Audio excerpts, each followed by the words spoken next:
കേരള മുസ്ലിം ജമാഅത്തിൻ്റെ വാർഷിക സമ്മേളനത്തിൻ്റെ ഭാഗമായി കേരളത്തിലെ മുഴുവൻ സോണുകളിലും ആദർശ സമ്മേളനങ്ങൾ നടന്നുകൊണ്ടിരിക്കുകയാണ്. എന്തിനാണ് ഈ ഒരു അവസരത്തിൽ ഇങ്ങനെയുള്ള ആദർശ സമ്മേളനം എന്ന് ചിന്തിക്കുന്ന പലരുമുണ്ടാകാം. നമുക്കെല്ലാവർക്കും അറിയാം,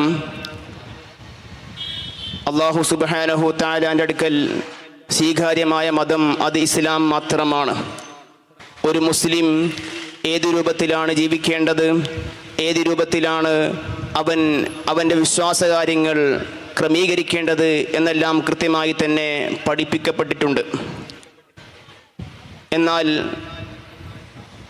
നമ്മുടെ നാടുകളിലും പരിസരങ്ങളിലും വിശ്വാസങ്ങളെ വികൃതവൽക്കരിച്ചുകൊണ്ട് അഹ്ലുസുന്നത്തി വൽ ജമാഅയിൽ ജീവിച്ചു പോരുന്ന മുസ്ലിം സമൂഹത്തിനെ പുതിയ ആശയത്തിലേക്കും പുതിയ ആദർശങ്ങളിലേക്കും ക്ഷണിച്ചുകൊണ്ട് ബിദ്അത്തുകാർ നമ്മുടെ നാടുകളിൽ സജീവമായി തന്നെയുണ്ട്. ഹബീബായ നബി സല്ലല്ലാഹു അലൈഹി വസല്ലമ തങ്ങൾ 1400 വർഷങ്ങൾക്ക് മുമ്പ് തന്നെ എൻ്റെ സമൂഹത്തിൽ ഒരുപാട് ആളുകൾ ഉണ്ടാകുമെന്ന് നേരത്തെ തന്നെ റസൂലുള്ളാഹി സല്ലല്ലാഹു അലൈഹി വസല്ലമ തങ്ങൾ നമ്മോട് ഉണർത്തിയിട്ടുണ്ട്. അവരുടെ അടയാളങ്ങളും കൃത്യമായി നബി സല്ലല്ലാഹു അലൈഹി വസല്ലമ തങ്ങൾ നമുക്ക് പറഞ്ഞു തന്നിട്ടുണ്ട്. ഖിയാമത്ത് നാടിനെ വിവരിക്കുന്ന, ഖിയാമത്ത് നാടിൻ്റെ അടയാളങ്ങളെ വിശദീകരിക്കുന്ന ഒരു ഹദീസിൽ നമുക്ക് കാണാൻ സാധിക്കും, ഈ സമൂഹത്തിൻ്റെ, എൻ്റെ സമുദായത്തിൻ്റെ അവസാന കാലഘട്ടത്തിൽ ചില ആളുകൾ കടന്നു വരും. അവരുടെ പ്രത്യേകത എന്താ? ലഅന ആഖിറു ഹാദിഹിൽ ഉമ്മത്തി അവ്വലഹ. ഈ സമൂഹത്തിൻ്റെ ചില ആളുകൾ അവസാന കാലഘട്ടത്തിൽ കടന്നു വന്നുകൊണ്ട് ഈ സമുദായത്തിൻ്റെ മുൻഗാമികളെ അവർ ആക്ഷേപിക്കും, മുൻഗാമികളെ ചീത്ത പറയും. ഇത് വിശദീകരിച്ചുകൊണ്ട് മഹത്തുക്കളായ പണ്ഡിതന്മാർ രേഖപ്പെടുത്തി വെക്കുന്നുണ്ട്, എല്ലാ ബിദ്അത്തുകാരുടെയും ഒരു അടയാളമായിരിക്കും മുൻഗാമികളെ ചീത്ത പറയുക, അവരെ ആക്ഷേപിക്കുക എന്നുള്ളത്. ഈ ഹദീസ് വിശദീകരിച്ചുകൊണ്ട് ഇമാം തീബിയെ പോലെ, ഇമാം മുല്ല അലിയുൽ ഖാരി റഹിമഹുള്ളയെ പോലെ വലിയ മുഹദ്ദിസുകൾ പറയുന്നുണ്ട്, മുൻഗാമികളെ ആക്ഷേപിക്കുക എന്ന് പറഞ്ഞാൽ മുൻഗാമികളെ അവരെപ്പറ്റി അനാവശ്യം പറയലും, അവർ കാണിച്ചു തന്ന പാത മാറ്റിവെച്ചുകൊണ്ട്, അവർ കാണിച്ചു തന്ന രീതിയെ മാറ്റിവെച്ചുകൊണ്ട്, അവർ കാണിച്ചു തന്ന കർമ്മങ്ങളെ മാറ്റിവെച്ച് പുതിയ കർമ്മങ്ങൾ രൂപീകരിക്കലും പുതിയ ആദർശങ്ങൾ സ്വീകരിക്കലും മുൻഗാമികളെ ആക്ഷേപിക്കുന്നതിന് സമാനമാണ്. ഈ ഹദീസിന്റെ പരിധിയിൽ അവയെല്ലാം പെടുമെന്ന് പണ്ഡിതന്മാർ വിശദീകരിക്കുന്നത് കാണാൻ സാധിക്കും. നമ്മുടെ നാടുകളിലെ മുജാഹിദ് പ്രസ്ഥാനമാകട്ടെ, അല്ലെങ്കിൽ ജമാഅത്തെ ഇസ്ലാമിയാകട്ടെ, തബ്ലീഗ് ജമാഅത്താകട്ടെ, സർവ്വ ബിദ്അത്തിന്റെ കക്ഷികളും മുൻഗാമികളായ സ്വഹാബത്തിനെ തള്ളിപ്പറയുന്ന വിഷയത്തിൽ, അല്ലെങ്കിൽ സ്വഹാബത്തിന്റെ മാതൃക പിൻപറ്റുന്ന വിഷയത്തിൽ അവരെല്ലാവരും തുല്യരാണ് എന്ന് പറഞ്ഞാൽ, സ്വഹാബത്തിനെ മാറ്റിവെച്ചുകൊണ്ട് സ്വഹാബത്തിന്റെ ആദർശത്തിനെ, സ്വഹാബത്തിന്റെ വിശ്വാസങ്ങൾ ശരിയല്ലെന്ന് പറഞ്ഞുകൊണ്ട് പുതിയ വിശ്വാസങ്ങൾ രൂപീകരിച്ചവരാണ്. ഞാനിത് വെറുതെ പറയുകയല്ല. ഈ വായക്കാട്ടുകാരനായ MT അബ്ദുറഹ്മാൻ മൗലവി തന്നെ, അദ്ദേഹം 10 വർഷങ്ങൾക്ക് മരണപ്പെട്ടു പോയിട്ടുണ്ട്. അദ്ദേഹത്തിന്റെ ജുമുഅ ഖുതുബ എന്ന് പറയുന്ന പുസ്തകത്തിൽ അദ്ദേഹം എഴുതി വെച്ചിട്ടുണ്ട്, കേരളത്തിലെ മുസ്ലിയാക്കന്മാർ ദീനിൽ തെളിവല്ലാത്തതുപോലെ സ്വഹാബത്തും ദീനിൽ തെളിവല്ല എന്ന് എഴുതി വെച്ചിട്ടുണ്ട്. ഇതിനെക്കുറിച്ചാണ് ഹബീബായ നബി സല്ലല്ലാഹു അലൈഹി വസല്ലമ തങ്ങൾ ഖിയാമത്ത് നാടിന്റെ അടയാളമായി പറഞ്ഞത്, ലഅന ആഖിറു ഹാദിഹിൽ ഉമ്മത്തി അവ്വലഹ. ഈ സമൂഹത്തിന്റെ ചില ആളുകൾ, അവസാനം വരുന്ന ചില ആളുകൾ ഈ സമൂഹത്തിന്റെ ആദ്യ കാലഘട്ടത്തിലുള്ള ആളുകളെ ആക്ഷേപിക്കും, ചീത്ത പറയുമെന്ന് പറഞ്ഞത് നഗ്നമായി നാം കണ്ടുകൊണ്ടിരിക്കുകയാണ്. ഈ നാട്ടുകാരനായ ഒരു മൗലവി പച്ചയായി സ്വഹാബത്തിനെ ചിത്രീകരിച്ചത് ഇതൊരു ഉദാഹരണം മാത്രമാണ്. ഇങ്ങനെ തുടങ്ങി സ്വഹാബത്തിനെ വികൃതമാക്കി, സ്വഹാബത്തിനെ ഒരുപാട് അനാവശ്യം പറഞ്ഞവരാണ് ബിദ്അത്തുകാർ.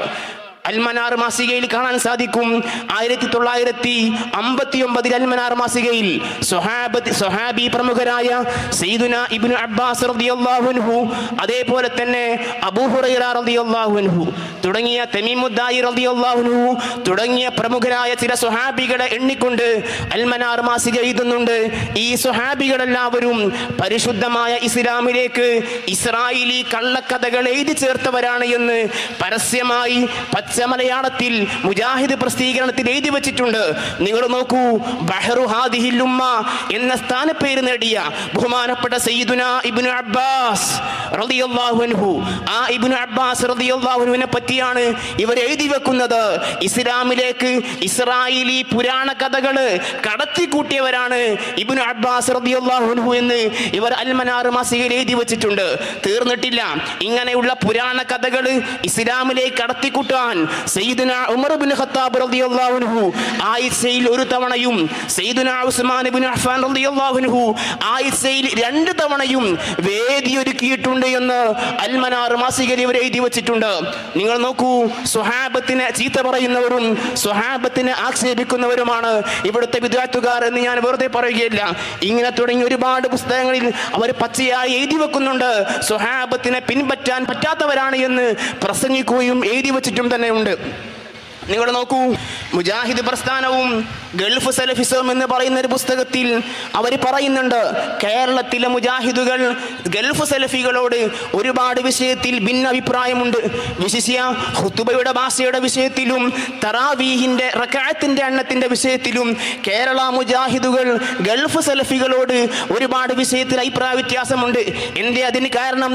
ഇവർ തന്നെ എഴുതി വെക്കുന്നുണ്ട്, കേരള മുജാഹിദുകൾ സ്വഹാബത്തിനെ വിശിഷ്യ ഖുലഫാഉർ റാഷിദീനെ അംഗീകരിക്കാത്തത് കൊണ്ടാണ് പല വിഷയത്തിലും ഗൾഫ് സലഫികളോട് കേരള മുജാഹിദുകൾക്ക് വിയോജിക്കേണ്ടി വന്നത് എന്ന് ഇവർ തന്നെ എഴുതി വച്ചിട്ടുണ്ട്. ഈ രൂപത്തിലാണ് സ്വഹാബത്തിനെ കുറിച്ചുള്ള ഇവരുടെ കാഴ്ചപ്പാടുകൾ. ആരാണ് സ്വഹാബത്ത്? നമുക്കെല്ലാവർക്കും അറിയാം. വിശുദ്ധ ഖുർആൻ പരിചയപ്പെടുത്തിയത് ആമിനു കമാ ആമനന്നാസ്, ആമിനു നിങ്ങൾ വിശ്വസിക്കണം, കമാ ആമനന്നാസ്, അന്നാസ് എന്ന് പറഞ്ഞാൽ സ്വഹാബത്താണ്. സ്വഹാബത്ത് വിശ്വസിച്ചതുപോലെ നിങ്ങൾ വിശ്വസിക്കണമെന്ന് വിശുദ്ധ ഖുർആൻ പറയുന്നു. ആ സ്വഹാബത്തിനെ പറ്റിയാണ് ഇങ്ങനെയുള്ള വികൃത വിശ്വാസങ്ങൾ, ഇങ്ങനെയുള്ള വിചിത്രമായ വാദങ്ങളാണ് ഇവർ പ്രചരിപ്പിച്ചുകൊണ്ടിരിക്കുന്നത്. നിങ്ങൾ നോക്കൂ, ഈ രൂപത്തിലാണ് സ്വഹാബത്തിനെ കുറിച്ച് ഇവരുടെ കാഴ്ചപ്പാടുകൾ.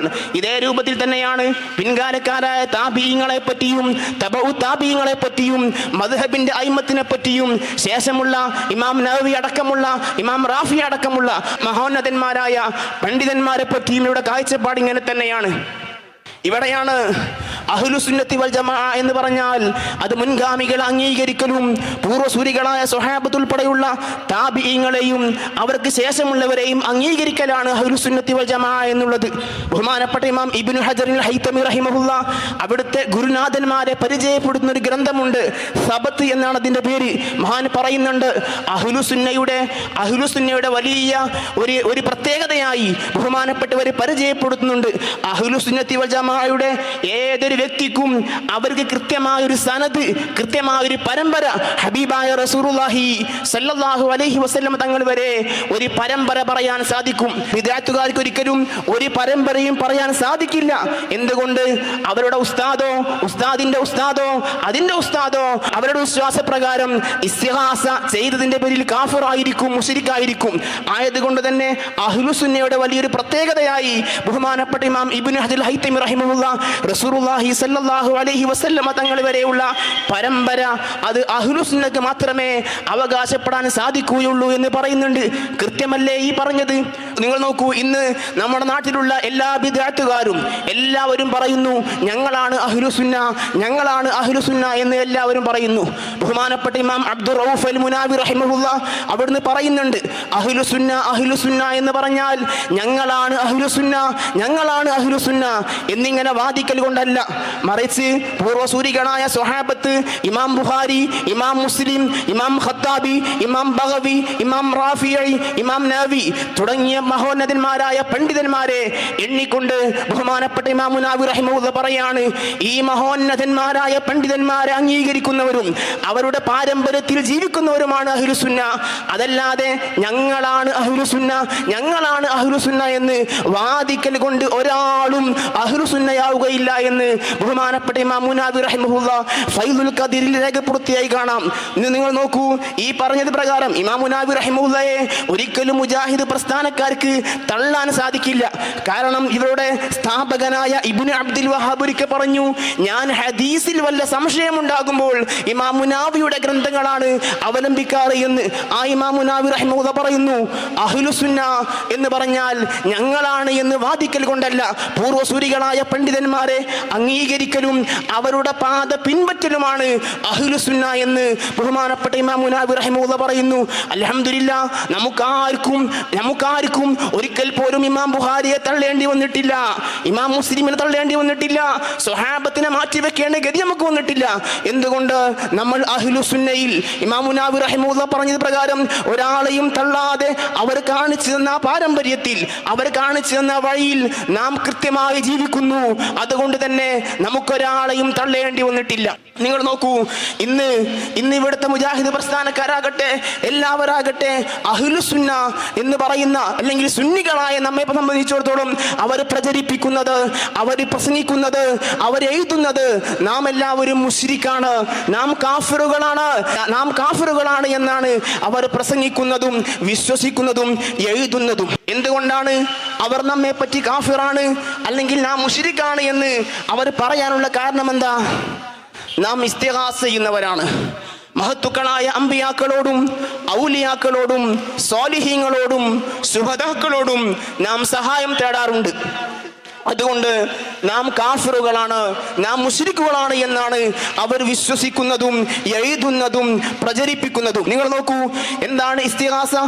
ഇസ്തിഗാസ എന്ന് പറഞ്ഞാൽ മഹത്തുക്കളായ അമ്പിയാക്കളും ഔലിയാക്കളും സ്വാലിഹീങ്ങളും സുഹദാക്കളും അല്ലാഹു സുബ്ഹാനഹു തആലയുടെ നിയന്ത്രണത്തിലായി അല്ലാഹുവിന്റെ ഇതിനോടുകൂടി അല്ലാഹുവിന്റെ ഖദർ ഖലാ പ്രകാരം ഈ മഹത്തുക്കളെല്ലാം നമ്മുടെ വിഷയങ്ങളിൽ ഇടപെടുകയും നമ്മുടെ ആവശ്യങ്ങൾ പൂർത്തിയാക്കുമെന്ന വിശ്വാസത്തോടു കൂടി അവരോട് സഹായം ചോദിക്കുന്നതിനാണ് ഇസ്തിഗാസ എന്ന് പറയുക. ഇതൊരിക്കലും ശിർക്കാവുകയില്ല, ഇതൊരിക്കലും കുഫ്റാവുകയില്ല. എന്തുകൊണ്ട്? പൂർണ്ണമായും അള്ളാഹുവിന്റെ നിയന്ത്രണത്തിലായി അള്ളാഹുവിന്റെ ഇതിനായി മാത്രമേ ഇവർ സഹായിക്കുകയുള്ളൂ എന്ന് 100% വിശ്വസിക്കുന്നവരാണ് നമ്മൾ. അതല്ലാതെ അള്ളാഹുവിന് പുറമെയുള്ള ഒരു സഹായം ഒരിക്കലും മഹാന്മാരിൽ നിന്ന് നാം പ്രതീക്ഷിക്കുന്നില്ല, നാം തേടുന്നില്ല. അല്ലെങ്കിൽ മഹത്തുക്കളായ അമ്പിയാക്കൾക്കോ ഔലിയാക്കൾക്കോ ഒരിക്കലും നാം ദിവ്യത്വം കൽപ്പിക്കുകയും തന്നെ ഇല്ല. ആയതുകൊണ്ട് തന്നെ ഒരു നിരയിലും ശിർക്കാവാത്ത, ഒരു നിരയിലും കുഫറാകാത്ത ഈ ഇസ്തിഗാസയുടെ പേരിലാണ് നമ്മെ പറ്റി ഇവർ മുശ്രിക്കെന്നും നമ്മെ പറ്റി ഇവർ കാഫിറെന്നും പറയുന്നത്. ബഹുമാനപ്പെട്ട ഇമാം തഖിയുദ്ദീൻ സുബ്കി റഹിമഹുല്ലാഹ് വലിയ പണ്ഡിതനാണ്. ശാഫിഈ മദ്ഹബിൽ ശൈഖാനി എന്ന് പറഞ്ഞാൽ ബഹുമാനപ്പെട്ട ഇമാം നവവിയും ഇമാം റാഫിഈയുമാണ്. ശുയൂഖ്, മശായിഖ് എന്നിങ്ങനെ ബഹുവചനമായി പറഞ്ഞാൽ മൂന്നാമതായി കടന്നു വരിക ബഹുമാനപ്പെട്ട ഇമാം തഖിയുദ്ദീൻ സുബ്കി റഹിമഹുല്ലാഹയാണ്. ആ തഖിയുദ്ദീൻ സുബ്കി റഹിമഹുല്ലാഹ് പഠിപ്പിക്കുന്നുണ്ട്, ഇഅലം, നീ ശരിക്കും മനസ്സിലാക്കണം, യജൂസു വയഹ്സുനു തവസ്സുലു വൽ ഇസ്തിഗാദതു വത്തശഫഉ ബിന്നബി സല്ലല്ലാഹു അലൈഹി വസല്ലം. ഹബീബായ നബി സല്ലല്ലാഹു അലൈഹി വസല്ലമ തങ്ങളെ കൊണ്ടുള്ള തവസ്സുലും ഇസ്തിഗാസയും ഇസ്തിശ്ഫാവും ജായിസാണ് എന്ന് മാത്രമല്ല വയഹ്സുനു, അത് നല്ല പുണ്യകർമ്മമാണ് എന്ന് ബഹുമാനപ്പെട്ട ഇമാം സുബ്കി റഹിമഹുല്ലാഹ് പറയുന്നുണ്ട്. ശേഷം മഹാൻ പറയുന്നുണ്ട്, വജവാസു സാലിക വഹുസ്നുഹു മിനൽ ഉമൂരിൽ മഅലൂമത്തി ലികുല്ലി ദീനിൻ, ദീനുള്ള എല്ലാവർക്കും അത് ജായിസാണ് എന്നതും അനുവദനീയമാണ് എന്നതും അറിയപ്പെടുന്ന കാര്യമാണ്. അൽ മഅറൂഫത്തി മിൻ ഫഇലിൽ അംബിയാഇ വൽ മുർസലീന വസിയരി സലഫി സ്വാലിഹീൻ, സലഫു സ്വാലിഹീങ്ങളുടെ ചരിത്രത്തിലും അംബിയാക്കളുടെയും മുർസലീങ്ങളുടെയും ചരിത്രത്തിലും പ്രവർത്തനത്തിലും അറിയപ്പെട്ട ഒരു കാര്യമാണ് ഇസ്തിഗാസ. വൽ ഉലമായി വൽ അവ്വാമിൽ മുസ്ലിമീൻ, സർവ്വ മുസ്ലിമീങ്ങളും അംഗീകരിക്കുന്ന ഒരു കാര്യമാണത്. വലം യുങ്കിർ അഹദുൻ സാലിക, ഒരാൾ പോലും ഇസ്തിഗാസ എന്ന് പറയുന്ന ഈ കർമ്മത്തിനെ എതിർത്തിട്ടില്ല. ഹത്താ ജാ ഇബ്നു തൈമിയ്യ, ഇബ്നു തൈമിയ്യ എന്ന് പറയുന്ന വ്യക്തി 7ാം നൂറ്റാണ്ടിൽ കടന്നു വരുന്നവരെ ഒരാൾ പോലും എതിർക്കാതെ ദീനിൽ അമ്പിയാക്കളുടെയും മുർസലീങ്ങളുടെയും സലഫു സ്വാലിഹീന്റെയും ചരിത്രത്തിലും പ്രവർത്തനത്തിലും സ്ഥിരപ്പെട്ടതും അറിയപ്പെട്ടതുമായ ഒരു കർമ്മമാണ് ഇസ്തിഗാസ എന്ന് ബഹുമാനപ്പെട്ട ഇമാം തഖിയുദ്ദീൻ സുബ്കി റഹിമഹുല്ലാഹ് പറയുന്നു. ഈ ഇസ്തിഗാസ നമ്മൾ ചെയ്യുന്നു, അതിന്റെ പേരിൽ നമ്മളെ ഇവർ കാഫിറാക്കുന്നു, നമ്മളെ മുശ്രിക്കാക്കുന്നു. നിങ്ങൾ നോക്കൂ, ഇവരുടെ സൽസബീൽ 1971 ഇവർ പറയുകയാണ്, ഒരു പ്രാവശ്യം വിളിച്ച് ശൈഖ് മുഹയ്യിദ്ദീൻ ജീലാനിയെ ഒരു പ്രാവശ്യം വിളിച്ച് സഹായം തേടിയാൽ അവൻ 4 വട്ടം കാഫിറാകുമെന്ന് ഇവർ പച്ച മലയാളത്തിൽ എഴുതി വെക്കുന്നു.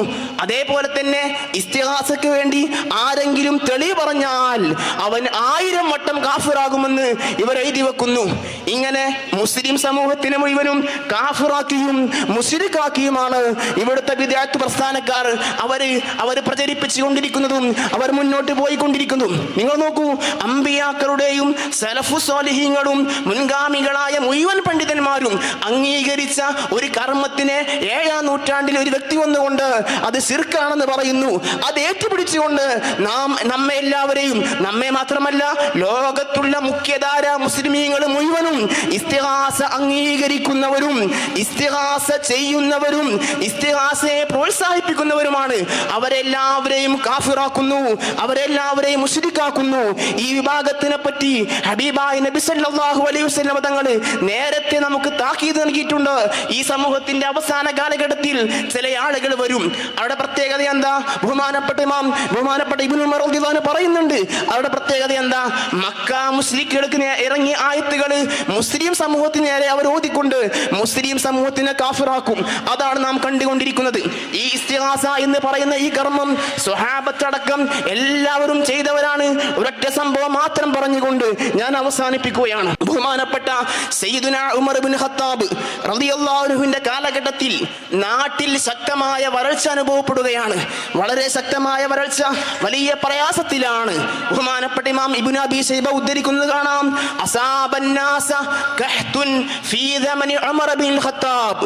ഉമർ ഇബ്നു ഖത്താബ് തങ്ങളുടെ കാലഘട്ടത്തിൽ വലിയ വിഷമം, വലിയ പ്രയാസം അനുഭവപ്പെട്ടു. ഫജാഅ റജുലുൻ ഇലാ ഖബ്രി നബി സല്ലല്ലാഹു അലൈഹി വസല്ലം. ഒരു വ്യക്തി ഹബീബായ നബി സല്ലല്ലാഹു അലൈഹി വസല്ലം തങ്ങളുടെ ഖബറിലേക്ക് വരികയാണ്.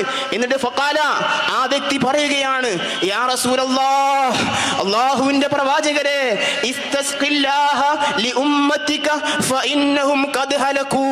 അങ്ങ് ഈ ഉമ്മത്തിന് വേണ്ടി അല്ലാഹുവിനോട് മഴയെ ആവശ്യപ്പെടണം.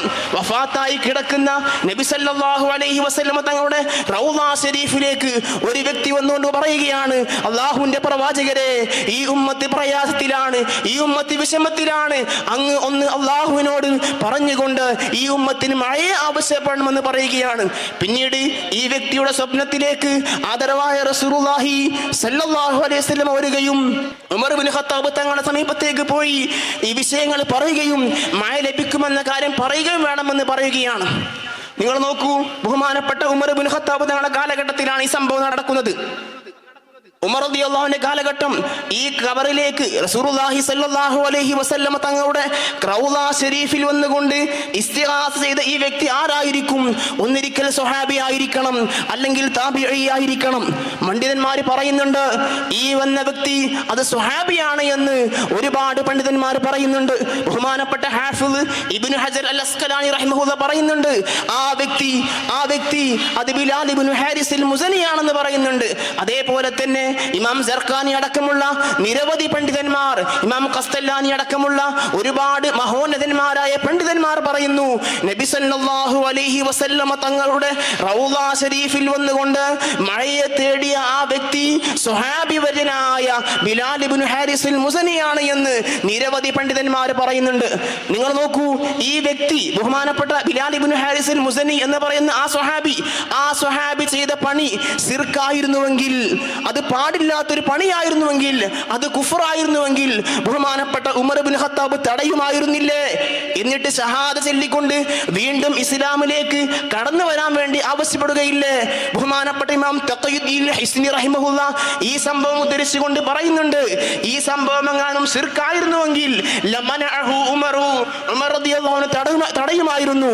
ഫഹാദാ റജുലുൻ മുബാറകുൻ ഖദ് അതാ ഖബ്റഹു വതലബ അൽ ഇസ്തിസ്ഖാ മിൻഹു വലൗ കാന ദാലിക ജഹിലൻ വളലാലൻ വസിർകൻ ലമനഅഹു ഉമറു. ഈ ഖബറിലേക്ക് വരികയും ഖബറിൽ ചെന്നുകൊണ്ട് റസൂലുള്ളാഹിയോട് ഇസ്തിഗാസ ചെയ്തതും അത് സിർക്കായിരുന്നുവെങ്കിൽ, അത് ജഹിലായിരുന്നുവെങ്കിൽ ലമനഅഹു ഉമറു, ഉമർ ഇബ്നു ഖത്താബ് റളിയല്ലാഹു അൻഹു തടയുമായിരുന്നു. ഉമർ റളിയല്ലാഹു അൻഹു തടഞ്ഞിട്ടില്ല. അതുകൊണ്ട് ഇത് സിർക്കല്ല എന്ന് പണ്ഡിതന്മാർ മുഴുവനും രേഖപ്പെടുത്തിയിട്ടുണ്ട്. ഈ സംഭവം നമ്മൾ ഉദ്ധരിക്കുമ്പോൾ പലപ്പോഴും അവർ പറയാറുണ്ട് ഈ സംഭവം സ്വഹീഹല്ല, ഈ സംഭവം ശരിയല്ല എന്ന് പറയാറുണ്ട്.